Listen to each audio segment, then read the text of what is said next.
আপনারা জানেন জেল জুলুম মামলা হামলা করে আমাদেরকে দমিয়ে রাখা হতো। বাংলাদেশের কিছু মেধাবী মানুষদেরকে তারা ফাঁসির কাস্টে ঝুলিয়ে তাদেরকে মৃত্যু নিশ্চিত করেছে। এবং আপনারা জানেন আমাদের সকলের হৃদয়ের মণি, আমাদের সকলের ভালোবাসার পাত্র আল্লামা দেলোয়ার হোসেন সাঈদীকে মৃত্যুদণ্ড দিয়ে তারা কি করেছে? ইসলামী শাসন ব্যবস্থাকে খতম করার চেষ্টা করেছিল।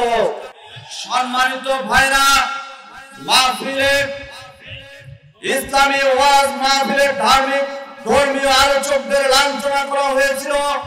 বাংলাদেশ দুর্নীতিগ্রস্ত একটি রাষ্ট্রে পরিণত করেছিল। নিরপরাধ মানুষদের জেল জুলুম দিয়ে গুম খুন হত্যা করে এমনকি জিন্দা কবরস্থান বানিয়ে কাজ ঘরে বন্দী করে রেখেছিল। وقال الله سبحانه وتعالى ألا له الخلق والأمر تبارك الله رب العالمين। সংগ্রামী সাথী ও বন্ধুগণ, আপনারা সকলে অবগত আছেন বাংলাদেশ খেলাফত মসজিদ আয়োজিত আজকের বিশাল গণসমাবেশের সম্মানিত সভাপতি ও কেন্দ্রীয় ও স্থানীয় সকল নেতৃবৃন্দ, আগত সকল হযরত ওলামায়ে কেরাম, আগত সকল তাওহীদি জনতা এবং আমার প্রশাসন ভাইরা, সাংবাদিক ভাইরা, মাদ্রাসার সকল বিপ্লবী ছাত্র ভাইরা, সকলকে আমার অন্তঃস্থল থেকে ভালোবাসা ও শুভেচ্ছা জ্ঞাপন করছি। সকলকে জানাই বিপ্লবী সম্ভাষণ, বিপ্লবী ভালোবাসা। আপনারা সকলেই জানেন প্রিয় বন্ধুগণ, আজ অত্যন্ত ভারাক্রান্ত মনে স্মরণ করছি গত 2009 সালে পিলখানায় নিরপরাধ সেনা অফিসারদেরকে হত্যা করা হয়েছিল। সে সঙ্গে স্মরণ করছি শাপলা চত্বরে নিরপরাধ আলেমদেরকে গুলি করা হত্যা করা হয়েছিল। এবং সে সঙ্গে স্মরণ করছি আজকের মহাসমাবেশ থেকে যারা রাজনৈতিক কারণে সহিংসতা বশত শহীদ হয়েছেন আমার বাংলার ছাত্র সমাজ এবং সাধারণ নিরীহ মানুষ। আজকের এই জনসভা থেকে স্মরণ করছি বৈষম্য বিরোধী ছাত্র আন্দোলনে যারা বুকের তাজা রক্ত দিয়ে দেশকে নতুন করে স্বাধীন করেছে। আজকে স্মরণ করছি আমার যে সকল ছাত্র ভাইরা এখনো মেডিকেলে হাসপাতালে ভর্তি রয়েছে। সংগ্রামী সাথী ও বন্ধুগণ, আপনারা জানেন গত 15টি বছর যাবৎ আমরা আমাদের সাধারণ অধিকার থেকে বঞ্চিত ছিলাম। আমরা হারিয়ে ফেলেছিলাম আমাদের স্বাধীনতা, আমরা হারিয়ে ফেলেছিলাম আমাদের নিরাপত্তা।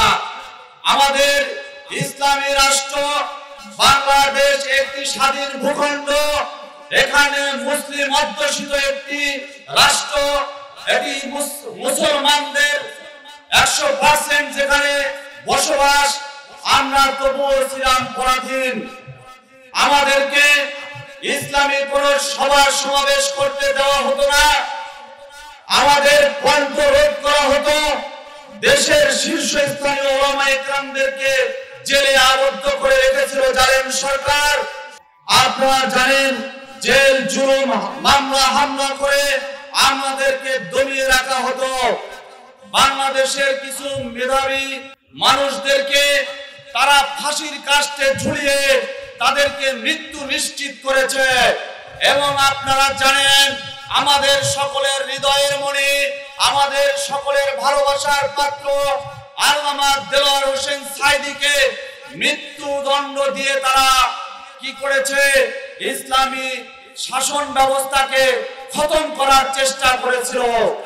সম্মানিত ভাইরা, মাহফিলে ইসলামী ওয়াজ মাহফিলে ধর্মীয় আলোচকদের লাঞ্ছনা করা হয়েছিল।